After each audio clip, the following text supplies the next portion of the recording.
So this is the pole barn build.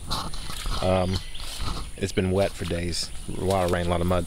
So I got 6 posts, and overall 12-foot spacing gives me 60 feet, and then I'm doing a 4-foot overhang on each side, so 68 by 24 is the size of the pole barn. I've been building truss for it, and we just build them right on top of each other. That way we're keeping square. And I've made what I call originals, which are pieces that are thinner, easier to handle over there, that you sit on top of your piece of wood and trace and then cut. And they have the 22.5 degree angle.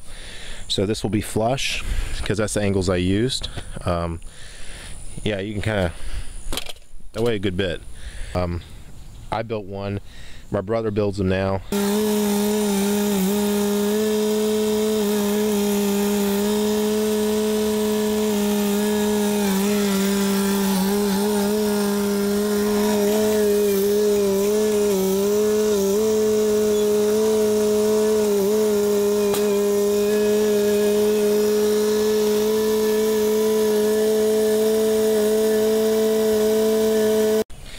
So it's perfectly level now, and basically good to go. Put 4 bags of 80 pounds, so 320 pounds of concrete on it. A lot of stakes and stuff to hold it, keep it from moving while that sets up. Yeah, so I measure from that post to the top, well, whatever feet I need, make sure that's perfect. And it's a little bit on this side, but we can notch it a little bit deeper, and that'll be perfect.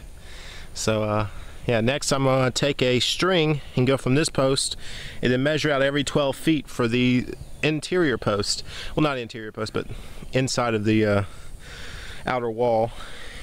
All right, so I got my string up, and every 12 feet I've spray painted on the ground. So 4 more posts, and then we'll be done with the post setting part of this, and we can start notching and cutting, notching and cutting. I want to get the band, those are 4x12s.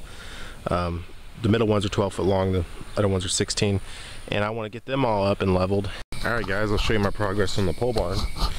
I've built a attachment to my bobcat called the truss setter. Truss. And essentially it's just a box that sits on the forks, and I set the truss 2 at a time so they kind of tabletop and they don't want to fall over. And I cross brace them with scrap.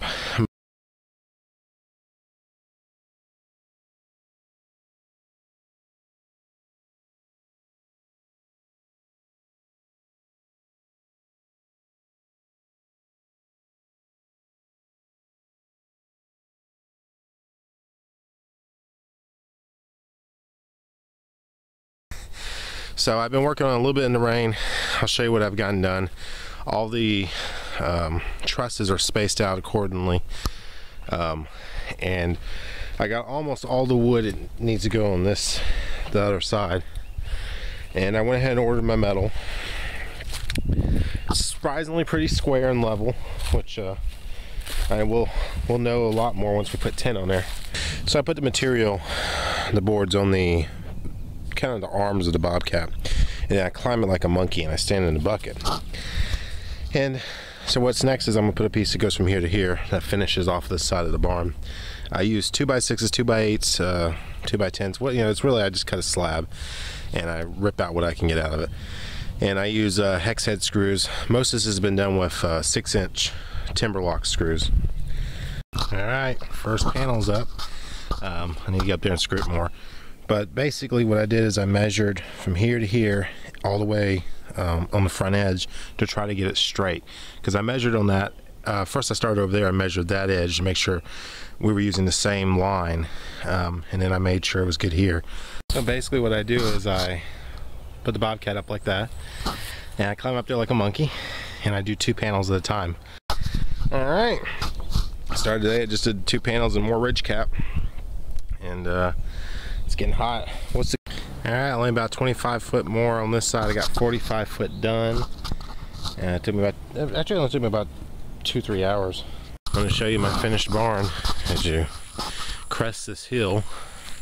70 by, I believe, 25. Inside the barn space is like 68 by 21.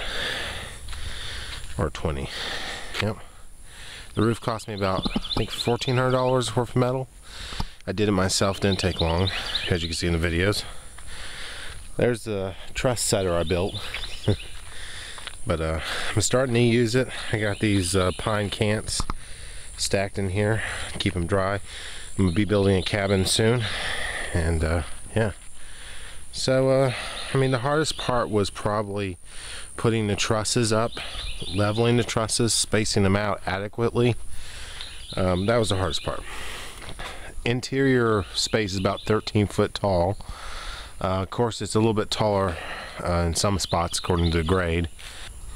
These telephone poles I got for free from a buddy of mine who works. No, actually paid. No. I didn't get this for free. I got that one maybe for free because it's kind of messed up. But the green ones and the really thick creosote ones I had to pay like 30. I think it was like $30 a piece. Or was it 25? Might have been 25. But yeah.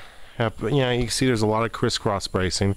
I don't really believe in scrap metal, scrap wood. So anything, scrap piece or piece I can use for something else, I brought out here and used this crisscross bracing because yeah, I wanted it to all be tied together. That way if a tornado came, it couldn't just take one segment off, it'd have to take the whole damn thing. So each one of these is screwed into those pieces with 6-inch timber lock screws. Yeah, use a lot of timber lock screws. It's all rough cut lumber up here. Yeah, only thing it's not rough cut is the post. I've been digging up this stump with the bobcat. This stump's been killing me. But the mills will go on the end of the barn and we'll be good. I'm really happy with it. And I spaced the trusses out 2 foot on 4 foot on the center. My brother actually built them. I built some pattern pieces in one of them, and he copied them and just kept building them. He dug every post hole and he did them about 4 feet deep. And so most of these poles are about 18 feet long, but there's 4 feet of them in the ground. So yeah, you really I wanted to make sure it couldn't be blown over by a storm. 4 bags of concrete per post.